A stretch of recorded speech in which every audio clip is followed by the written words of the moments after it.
الحمد لله وكفى والصلاة والسلام على رسول الله أما بعد بسم الله الرحمن الرحيم السلام علیکم ورحمت الله وبرکاته. ناظرینو امید ده چې په خیر خیریت سره وي. نن به موږ یو څو خوبونه داسې بیانو چې دا خوب په لیول باندې دا ډیر ناکاره خوب دی او ډیر یعنی انسان خفه کوونکي خوبونه دي او د تعبیر په لیول باندې تعبیر په لحاظ سره دا ډیر ښایسته خوبونه دي.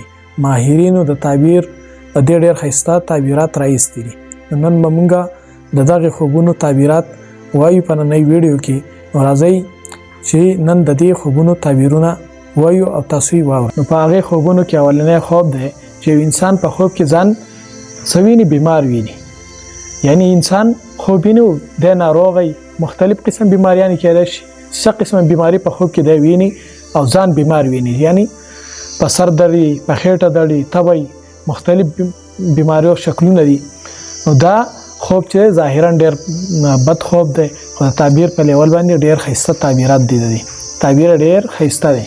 او که څوک یو انسان دی هغه خوب ولیدو چې یار زه بیمار یم، ځان په خوب کې بیمار ولیدو، د هغې تعبیر دی چې دا انسان چې دا به د ګناهونو نه توبه کوي، یعنی کم ګناهونه کړي دي د هغوی نه به توبه وباسي، یا آینده دپاره به عزم کوي توبه به کوي چې آینده دپاره به ګناهونه نه کوي.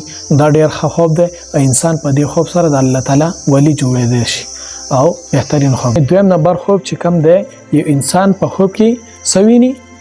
جاړي، په خوب کې جاړي. د دې تعبیر داسې دی چې ظاهرا خو دا خوب ډېر بد خوب دی او غمګین خوب دی، خو تعبیر د دې ښایسته دی چې دا انسان دته به الله تعالی د دنیا او د آخرت خیرونه ورکوي او دنیا به هم خوشحاله او آخرت طرف ته چې یعنی نیک اعمال به کوي، نو الله تعالی به آخرت هم ښایسته کړي. نو دا هم ښایسته خوب دی، ښایسته تعبیر دی. دریم نمبر خوب چې کم دی، یو انسان په خوب کې دا ویني چې زما د سر یخته وخاته او ګنجی شومه.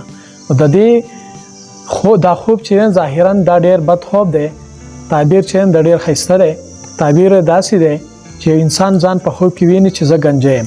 دا انسان چې دی ته الله تعالی خوشحالیانې ورکوي او دغه رنګې د زړه یو مراد چې دی هغه به پوره کیږي او مال دولت به ورته میلاویږي.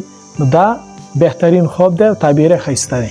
څلورم نمبر خوب چې دی هغه یو انسان خوب کې دا ویني چې زه سوال کوم، یعنی خیر غونډی، څنګه چې زموږ په عام بازارونو کې یا سوالګري وي داسې خیر غونډی سوال کوي. دا خوب چې ظاهرا دا بد خوب دی خو تعبیر د دې ډېر ښایسته دی. داسې انسان چې دی دته به الله تعالی مال دولت ورکوي او دغه رنګې خو شهرت او دغه رنګې عزت به مرتبه به ورته میلاویږي او مال دولت طرف ته اشاره ده چې مال دولت په موته ښه ډېر میلاویږي. نو دا خوبونه چې دا ظاهرا بد خوبونه خو د تعبیر په لیول باندې ښایسته خوبونه. السلام علیکم ورحمت الله وبرکاته واخر دعوانا ان الحمد لله رب العالمین.